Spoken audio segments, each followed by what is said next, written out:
eminent management personalities on the dais, colleagues, ladies and gentlemen, good evening. It's indeed an honor for me to be here, and I thank you for hosting me for this important function. I understand primarily that this is a network meeting, and this topic is quite incidental to this meeting, and hence taking the cue, I would try and keep it within the 30-minute limit assigned to me, and probably we'll have a few minutes of interaction if required. Thank you once again for the kind words.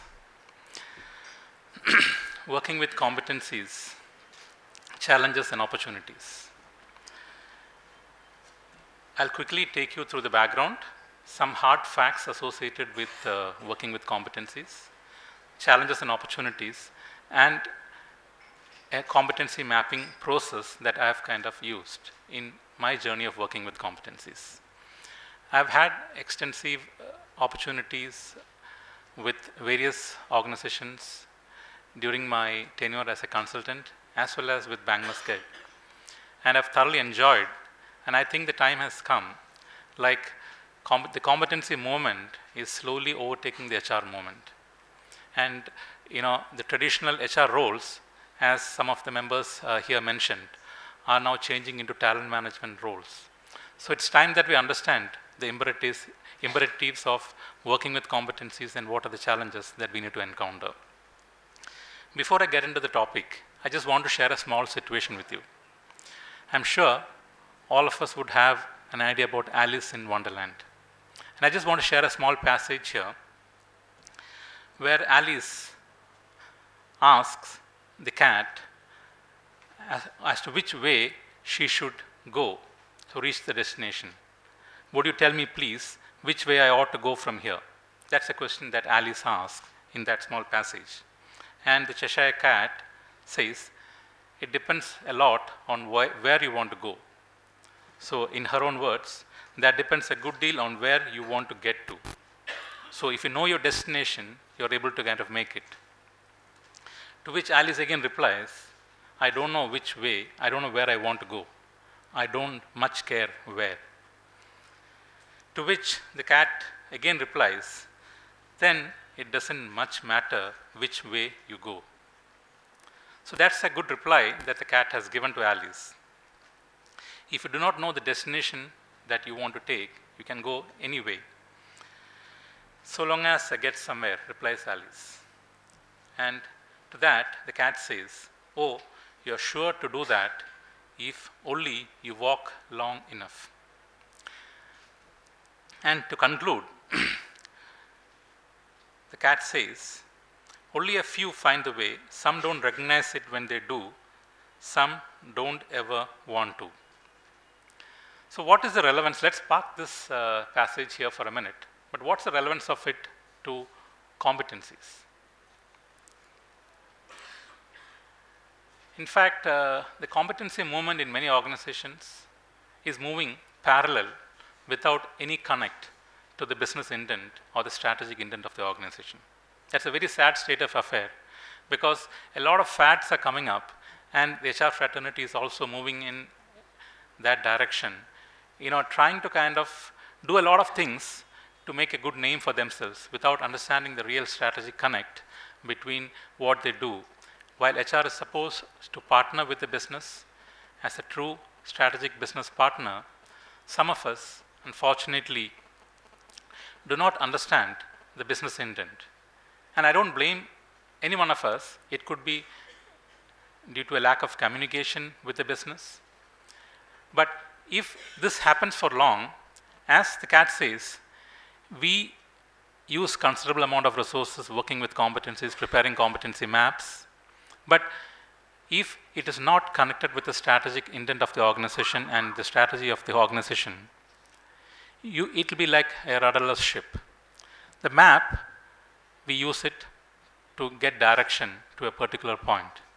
The captain of the ship uses a map to guide the ship to a particular direction and reach a destination. But if if the rudder of the ship is not there, it will kind of get moving around till it finally reaches some destination, as you would see in this small story that I've elaborated here.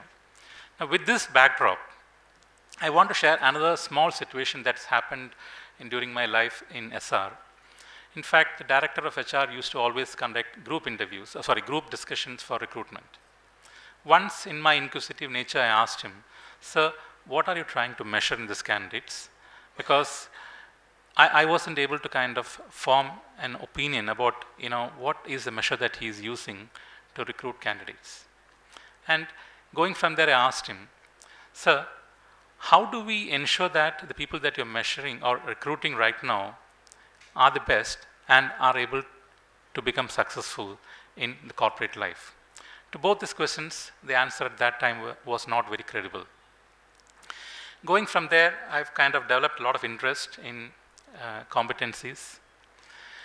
And in my journey of the last 15 odd years working with competencies, I've kind of come to one conclusion, that it should start from where we are now, and it should lead to where do we want to reach. And here, I'm sure all of you would be working with competencies at various levels, as CEOs of organizations, as HR practitioners who would be leading the competency initiatives, and as line managers who would be primarily responsible for competency development. So, how do we start the competency movement? Or how do we start working with competencies?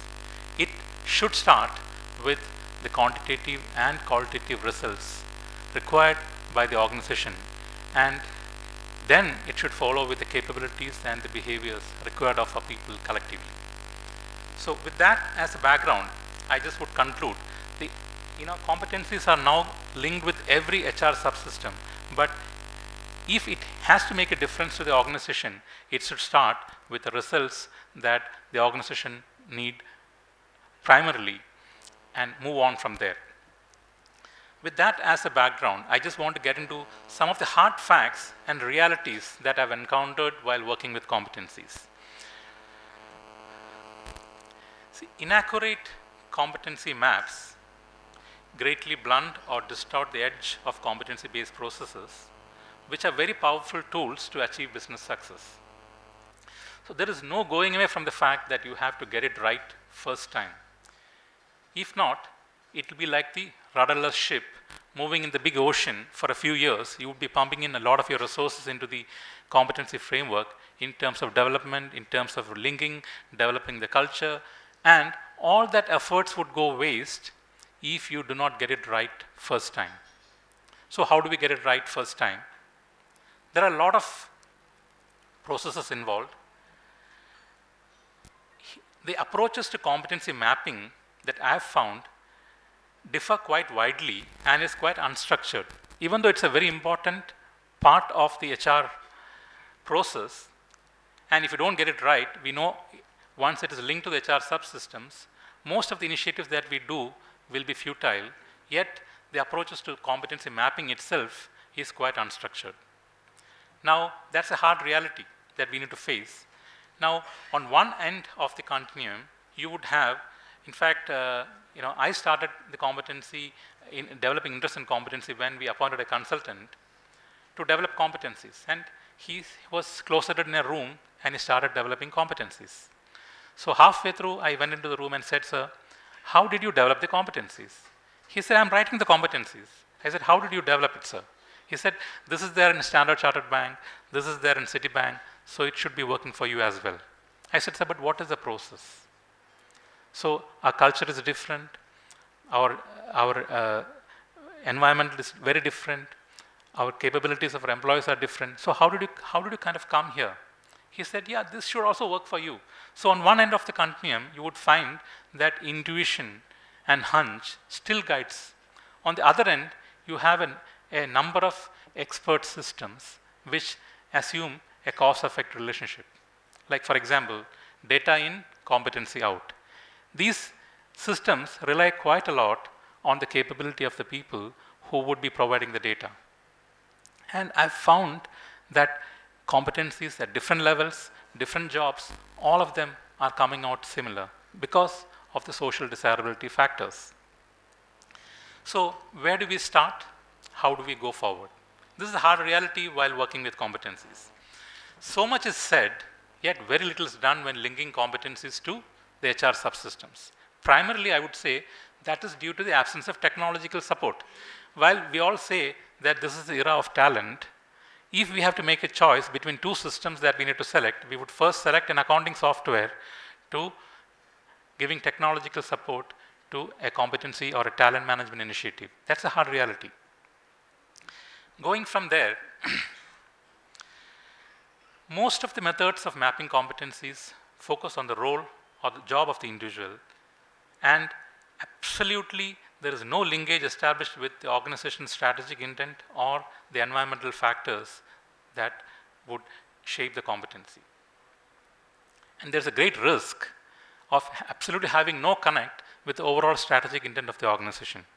And all the efforts that you put in and the resources that you pump in would all go waste, and that, I'm sure, would affect our credibility as HR professionals. Another assumption that we find is that organizations just simply believe that behaviors demonstrated by successful people in the past could be emulated or projected for future success. Many of the approaches to competency mapping like BEI primarily focus on this approach. This is not a tested assumption. While it's looking very logical, elements of the future are not factored while preparing competencies. If past successes were always going to result in future success, all the companies which started good should continue to be successful. I don't want to take names. And no other company could come up. So past success is definitely not going to guarantee success in the future. But this is a hard reality while working with competencies. Some approaches to competency mapping take months and years, creating a lot of confusion in the organization. People get disgusted with the whole idea of competencies, and they just go down to theoretical approaches which has no connect with the strategy of the organization. There are a lot of theoretical approaches that even I have adopted during the early stages of my career, depending on the role of the individual or the level of the individual in the organization or the level or the grades. A lot of approaches are there in vogue. So unless it is connected with the strategic intent, I think we are doing a big mistake, taking the effort of actually working with competencies.